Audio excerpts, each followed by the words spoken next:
اعطيني اسمك وقوتك الخارقة. اسمي بعينه، قوتي اني بختفي. اشوف بالله. اوكي بس شرط انك لازم تسكر عينيك بالاول. اسكر عيني؟ بالضبط. طيب رح سكر عيني، ولما افتح عيني يا رب الاقيك قدامي بس.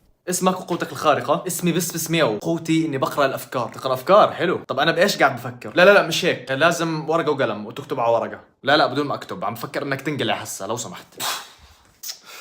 اسمك وقوتك الخارقة؟ اسمي طرطوش، قوتي اني بقدر اتحكم بالمي. زي الافاتار، ورجينا اشوف. اوكي بس تحذير، فيه ريحة. كيف يعني فيه ريحة؟ ولازم يكون في صوبة او تدفئة. صب بتعرق يعني؟ زي هيك.